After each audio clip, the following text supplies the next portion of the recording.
Hey, welcome back to the Snyder Family Homestead. And today on the agenda, we're going to make some strawberry jam. So if you remember some from our previous videos, we had taken some of the strawberries that the kids hadn't eaten, which are right here. Some that we just cut the tops off. We're going to use them up now. I'm just going to kind of eyeball this. We got some other stuff we're going to do, so we're just going to transfer a bunch of berries in here. We have some other recipes we're going to do, so the amount that we're putting in here right now really doesn't matter.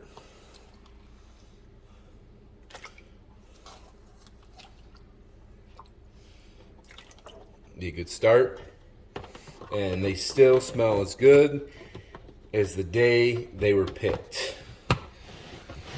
We brought them home, and we processed them right away and got them into the freezer.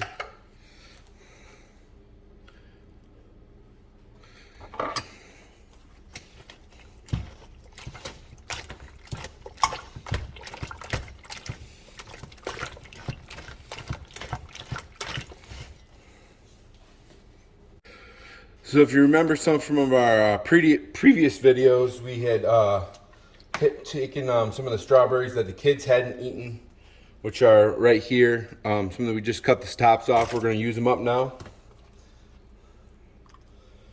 I'm just going to kind of eyeball this. We got some other stuff we're going to do, so we're just going to transfer a bunch of berries in here. We have some other recipes we're going to do, so the amount that we're putting in here right now really doesn't matter.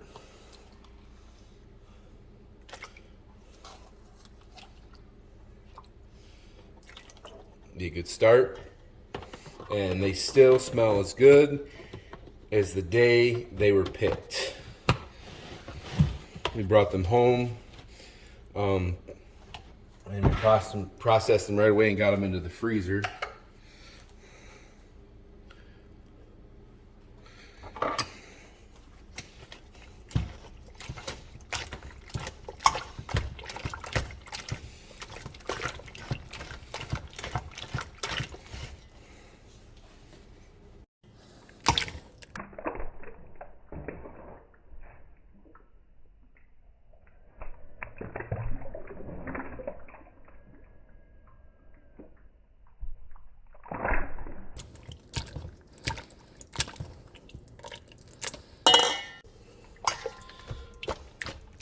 We're using just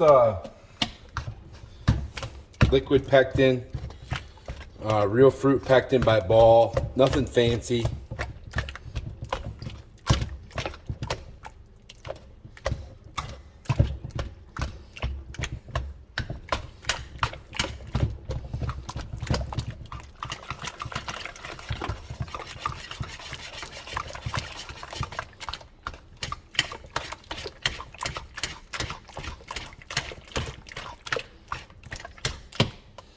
I gotta get something to speed this up. Gotta be able to make more fun. Yeah, a little bit messy if it's on high speed.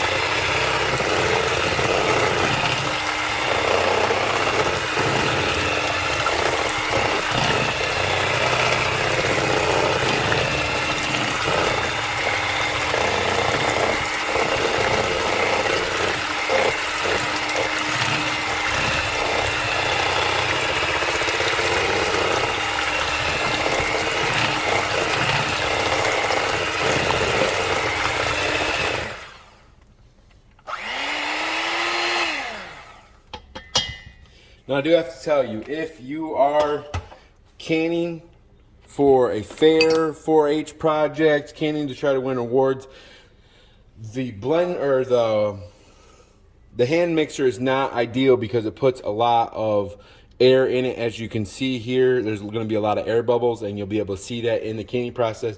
Slow use with the potato masher is the best way to go for a more beautiful result. But we're not doing that. We're going to do the simple cooked freezer pectin method, And then we are going to put them in jars and actually just put them in the freezer. And that's because how I want to do it. It's easier that way.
We're officially underway.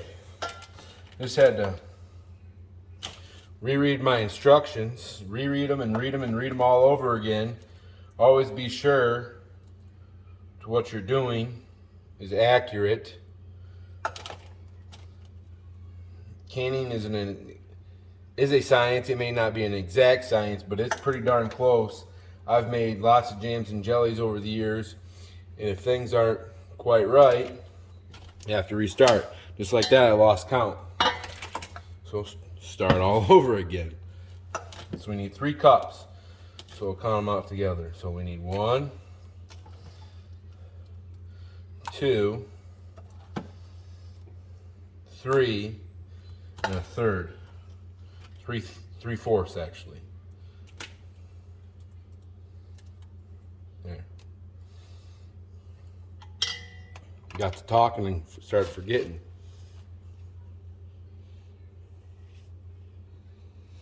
Now we wait.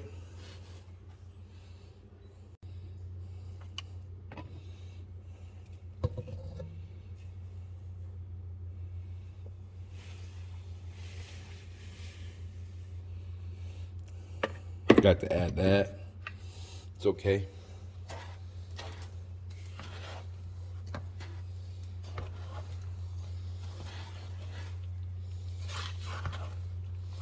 There's other recipes that you can use that aren't so heavily sugared. This is just Balt's recipe on it. Very popular.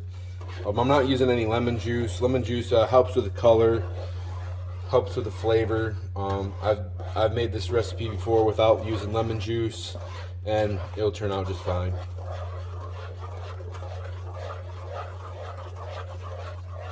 But man, if you had smell-o-vision, whew.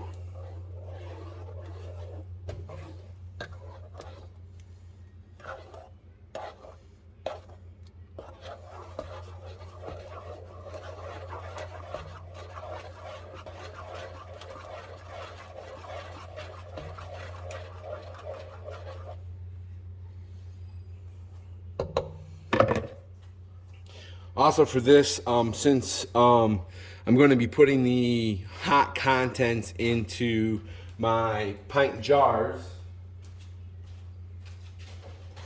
I just stepped over here to grab one. Just got some regular old pint jars here, nothing fancy, pretty standard pint jar, mason jar. I took off the rings in the lid, and I got them soaking in hot water, the hottest I can stand, the hottest that my sink makes. So you want to soak your jars so when you're putting hot contents into a cooler jar, it doesn't crack, because they will crack and it'll create a mess, and there's nothing worse than dealing with broken, sticky glass.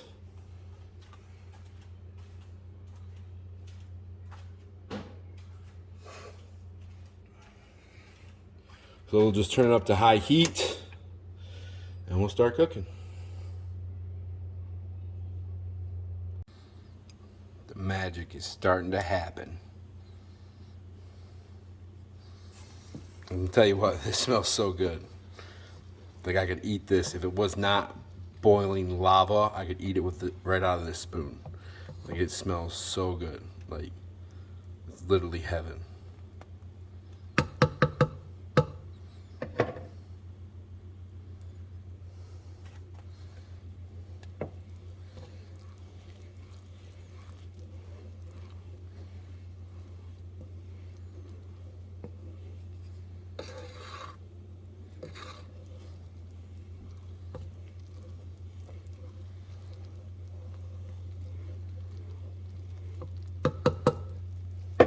Okay, so it's already start happening.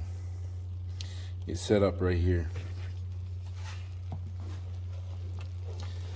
So it says turn up to a hard boil that can't be stirred down. And I'm gonna say we're there.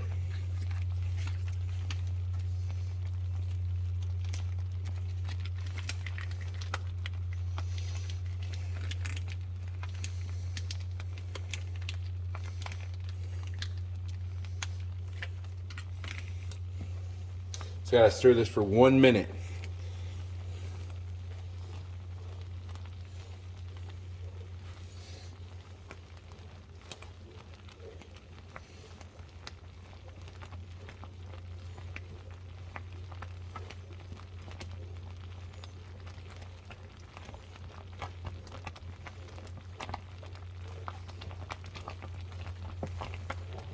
I should have chosen a longer spatula because it is getting hot. I'm gonna turn on the heat just a little bit.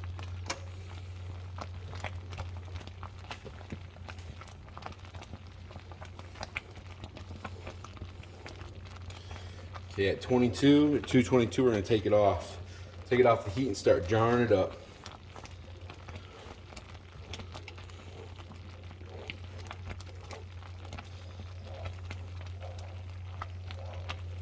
And there we have it.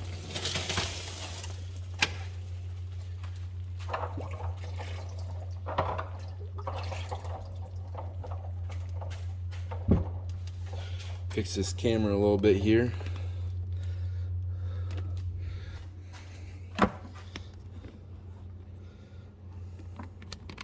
Bear with me here. I'm not the best at cutting and editing, so I gotta do this as I can. Let me get all my jars out here first.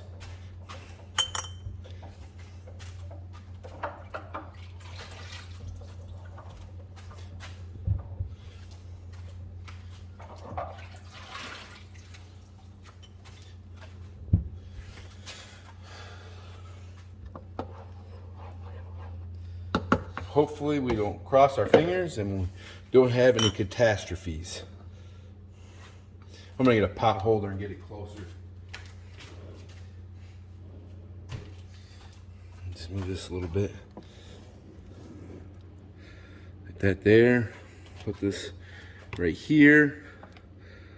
Go along for the ride.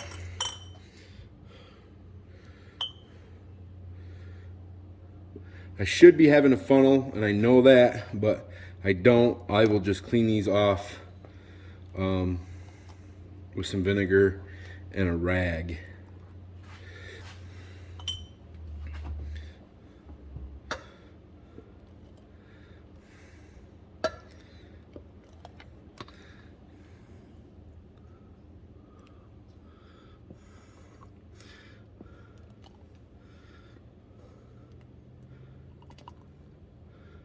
A little bit more.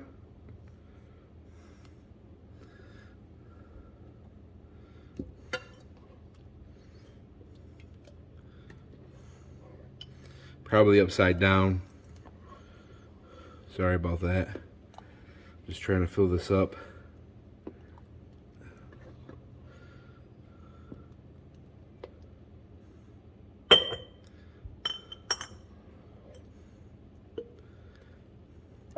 First couple are going to be really good jam jars, and the rest of these are going to be more like a jelly jar, but it's all right. It's still gonna taste absolutely amazing. I think they fibbed to us a little bit how much we were gonna get. Or these aren't quite.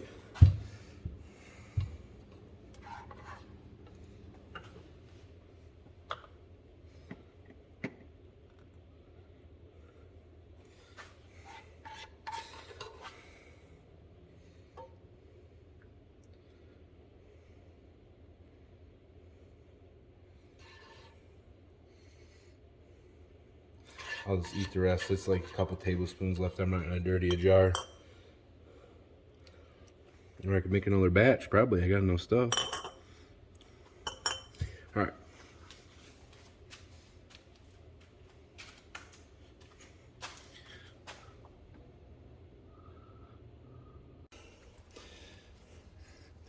Now just cleaning off the rims of these jars.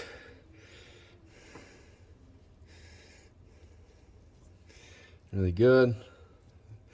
With vinegar and a clean rag.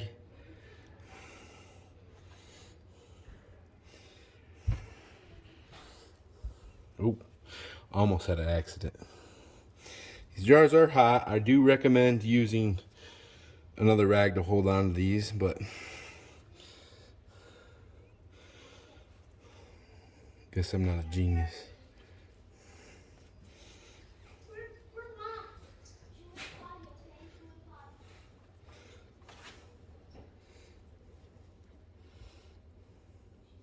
It's also a good idea to check it. I'm putting them in the freezer after I'm done canning them. It's a good idea if you were not doing that, if you were pressure canning or steam canning. I don't know if you can steam can jellies or not. Don't hold me on that. But I know you can pressure cook them. You want to check the rims because sometimes just a teeny tiny micro crack will set the jar off and won't seal properly, and sometimes it's hard to tell if the jar is sealed, and you don't want that because all the hard work of picking the berries and then standing over a hot stove in the summertime making strawberry jam is all went to waste, and then potentially you could get sick. Although I know a lot of people that can, and I've not known a single individual to die of botulism ever in my life. Maybe back in the day, that may have been a thing. We're just gonna put these on. Just finger tight is all I'm gonna put these on.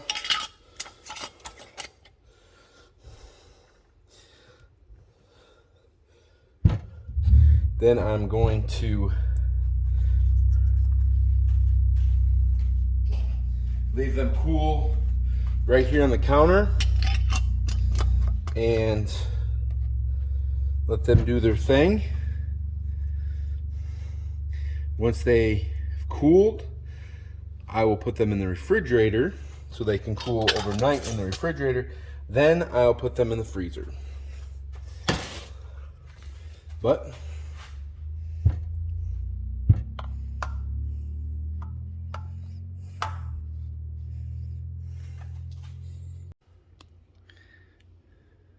here they are.